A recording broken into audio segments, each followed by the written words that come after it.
ایک نوجوان ہمارا تبلیغی دوست گلاسگو میں رہتا تھا، وہ بیمار ہو کے ہاسپٹل گیا ہے، تو اس کی جو اٹینڈنٹ نرس تھی اس نے 3-4 دن کے بعد کہا کہ آپ مجھ سے شادی کریں گے؟ اس نے کہا میں مسلمان ہوں، تم کرسچن ہو؟ کہا میں مسلمان ہو جاؤں، اگر آپ شادی کرتے تو میں مسلمان ہوں۔ اس نے کہا تم کس وجہ سے مجھے یہ پیشکش کر دیں؟ وہ کہنے کہ میں 3 دن سے تمہیں دیکھ رہی ہوں تو کہ تم نے ایک دفعہ بھی نظر اٹھا کے مجھے نہیں دیکھا، میں نرس ہوں، میری زندگی یہاں گزری ہے، میں نے کوئی نوجوان ایسا نہیں دیکھا جو لڑکی کو دیکھ کے نظر جھکا لیتا ہو، میں پہلی دفعہ اپنی زندگی میں کسی کو دیکھ رہی ہوں کہ جب اس کے سامنے میں آتی ہوں تو اس کی نظر جھک جاتی ہے، تو مجھے یقین ہو گیا تیرے اندر سچائی ہے۔ تو مسلمان ہو گئے، اس نے آگے کتنی بچیوں کو مسلمان کیا۔ پھر اشفاق احمد صاحب مرحوم تھے، یہ ڈرامہ رائٹر، ان سے اچھی سلام دعا تھی میری، تو ایک دن مجھ سے کہنے لگے کہ میں تبلیغ کے کام سے متاثر ہوا ہوں انگلینڈ جا کر، پاکستان میں نہیں انگلینڈ جا کر، تو میں ایڈنبرا میں پارک میں بیٹھا تھا، میری بیوی میرے ساتھ بیٹھی تھی، تو ایک جماعت آئی، انہوں نے آ کر اذان دی مغرب کی اور نماز پڑھی۔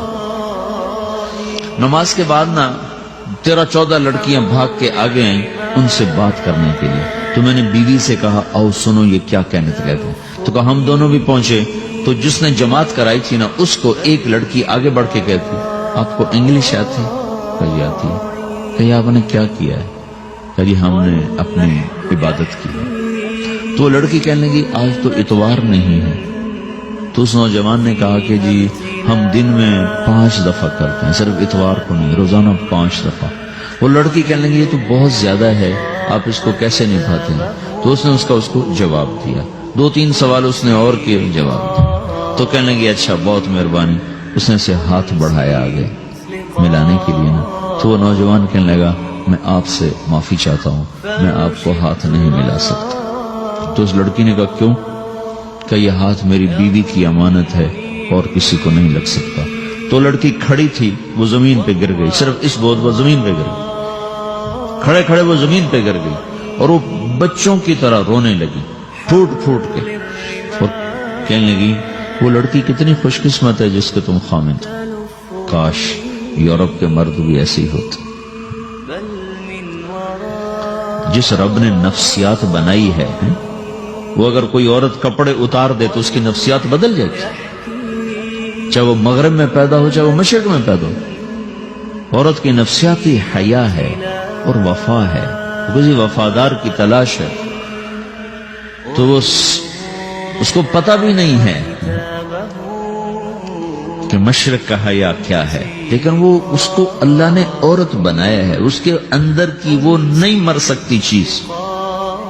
کاش یورپ کے مرد بھی ایسے ہوتے۔ اور آنسو پوچھتی ہوئی وہاں سے اٹھ کے چل دی۔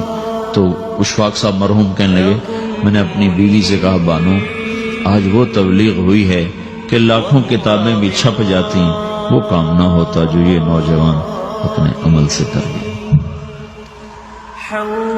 تو میرے عزیزو کٹی پتنگ نہ بنو، اپنی کٹی پتنگ کی منزل کوئی نہیں رہتی۔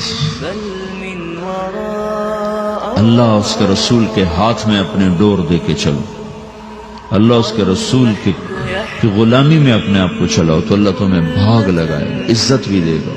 اپنی منمانی میں کوئی راحت نہیں، اللہ کی قسم کوئی راحت نہیں۔ 6 بر اعظم پھر کے تمہیں بتا رہا ہوں کہ جو اپنی ترتیبوں پر چلنے والوں کے دکھ آپ لوگ اندازہ نہیں لگا سکتے۔ چلنا ہے تو اللہ اس کے رسول کی زندگی کو اپنا کے چلو، اللہ تمہاری دنیا بھی سکھ والی بنائے گا، آخرت بھی سکھ چین والی بنائے گا۔ لیکن یہ سیکھنا پڑے گا، سیکھنا پڑے گا۔ تبلیغ اس کو سیکھنے کی محنت ہے اور اس کو آگے پہنچانے کی محنت ہے۔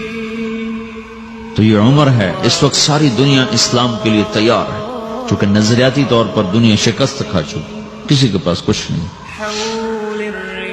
تو ہمارے پاس ایک ایسا خوبصورت نظریہ ہے کہ جو ان کو بڑی تیزی سے اپنی طرف کھینچ سکتا ہے، اور اللہ کا احسان ہے کہ تیزی کے ساتھ نسلوں کا رخ اللہ کی طرف ہو رہا ہے۔ تھوڑی ہمت کرو، چھٹیوں کا وقت تبلیغ میں دو، باقی وقت اپنی تعلیم کو دو، گھر جاؤ تو ماں باپ کے خادم بن کے رہو، نوکر بن کے رہو۔